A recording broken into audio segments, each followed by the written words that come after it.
پہلے تو یہ ذرا میرے بیان سن لیں. یہ جب میں پرائم منسٹر تھا, یہ میرے بیان صرف یہاں نہیں ہیں, 2 پاکستان میں بھی ہیں اور امریکہ کے اندر جا کے میں نے یہ بیان دیا ہے. یاد رکھیں, امریکہ کے اندر سب سے تکڑی لابی اسرائیل کی لابی ہے. امریکہ کے اندر سن لیں کہ میں نے بیان کیا دیا, اور پاکستان میں بھی پرائم منسٹر ہوتے ہوئے.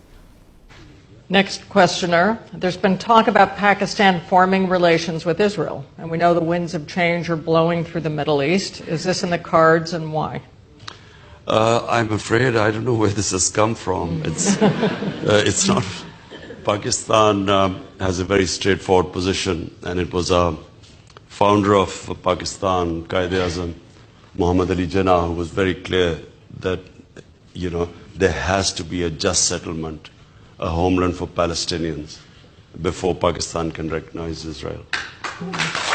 جو بھی کوئی ملک کرے, ہمارا تو موقف بڑا کلیئر ہے, اور ہمارا موقف قائد اعظم محمد علی جناح نے 1947 میں کلیئر کر دیا تھا, 1948 میں, کہ ہم اسرائیل کو کبھی تسلیم نہیں کر سکتے جب تک فلسطینوں کو ان کا حق نہیں ملتا, ان کو ایک جسٹ سیٹلمنٹ نہیں ہوتی, جو 2 نیشن تھیوری تھی پیلسٹینین کی, کہ ان کو پورا ایک ان کی اسٹیٹ ملے جو کہ پیلسٹینین فیصلہ کریں. ٹھیک ہے, جب تک وہ نہیں ہوتا, اگر ہم وہ تسلیم کر لیتے ہیں تو ہمیں پھر کشمیر کا بھی, ہمیں ایگزیکٹلی سچویشن کشمیر کا ہے تو ہمیں وہ بھی گیو اپ کرنا چاہنا چاہیے. تو اس لیے پاکستان نہیں تسلیم کر سکتا اسرائیل کو. اب امریکہ میں میری بیان کی کیا اہمیت ہے, کیونکہ یہ جو 2 ہیں نا, نواز شریف اور زرداری یا ان کے بچے, میں چیلنج کرتا ہوں کہ یہ جا کے امریکہ کیا پاکستان میں بیان دے دیں ان کے خلاف, لیکن امریکہ میں جا کے دیں.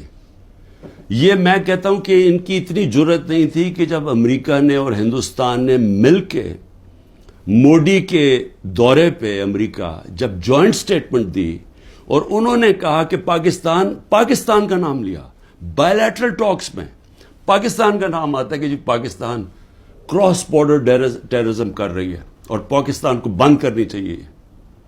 کسی کا بیان نکلا, کسی کے منہ سے, کہیں وہ بیٹھا ہوا نواز شریف, کہ اس کے منہ سے کوئی آواز نکلی, کہیں زرداری کے منہ سے کوئی آواز نکلی؟ نہیں نکلے گی.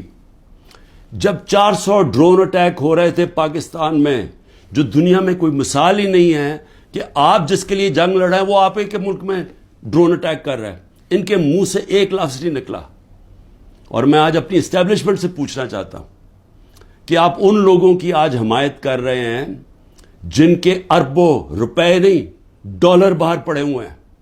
یہ کبھی بھی ایک لفظ نہیں کہیں گے ان لوگوں کے پاس جن کو پتہ ہے کہ وہ کسی وقت ان کے, جس طرح وہ روسیوں کے اب ڈالر ضبط کر رہے ہیں نا, ان کی روسیوں کی پراپرٹیز جب سے جنگ ہوئی ہے ضبط کر رہے ہیں, وہ کبھی بھی ان کے ڈالرز, کیونکہ چوری کا پیسہ ہے اور اربوں ڈالر پڑا ہوا ہے ان کا باہر, یہ کبھی ان کے خلاف بات نہیں کریں گے, یہ اپنے ملک کے لیے کبھی کھڑے نہیں ہوں گے.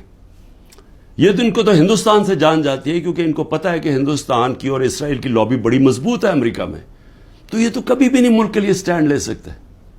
تو ان کی جو بیکنگ کی جا رہی ہے, میں یہ سوال پوچھتا ہوں کہ آج عمران خان کو تو دہشت گرد ثابت کرنے کی کوشش کی جا رہی ہے. مجھے یہ بتائیں کہ کبھی عمران خان نے ایسی حرکت کی کہ امریکنوں کو میسج بھجوایا جائے اپنے ایمبیسڈر حسین حقانی کے ذریعے میمو گیٹ کے اندر, وہ جو میمو گیٹ تھا, امریکنوں کو کہہ رہا ہے کہ ہماری فوج سے ہمیں بچا لو, اس کو آج پرائم پوزیشن میں بیٹھا ملک کے فیصلے کر رہا ہے. اور دوسرا, جس کو اتنا پیار تھا مودی کے ساتھ کہ اس کو گھر پہ شادی پہ بلا لیا, جبکہ وہ پاکستانی فوج کو پاکستان کے آرمی چیف کو دہشت گرد کہہ رہا تھا موڈی. وہ کہتا پرائم منسٹر ٹھیک ہے, لیکن وہ تو پتلا ہے, دہشت گرد پاکستانی فوج کو کہہ رہا تھا. ڈان لیگز کے اندر کیا ہوا؟ وہی کہہ رہا تھا نا کہ ہم تو بے بس ہیں جناب, ہماری فوج دہشت گردی کر رہی ہے. وہ لوگ آج ملک کے فیصلے کریں اور وہ باہر بیٹھ کے اپنے بڑے بڑے محلات کے اندر, اربوں روپے کی پراپرٹیز کے اندر, وہ بیٹھ کے جناب وہاں فیصلے کریں کہ جی ملک میں کیا ہوگا, ملک میں الیکشن کب ہوگا, وہ فیصلے کریں. اور یہاں کیا نظر نہیں آ رہا ہماری اسٹیبلشمنٹ کو؟ آپ کو نظر نہیں آ رہا کہ یہ کر کیا رہے ہیں اس ملک کے ساتھ؟ کیا ان کا انٹرسٹ ہے پاکستان سے؟ کیا جب مشکل پڑی یہ ملک سے باہر نہیں بھاگے؟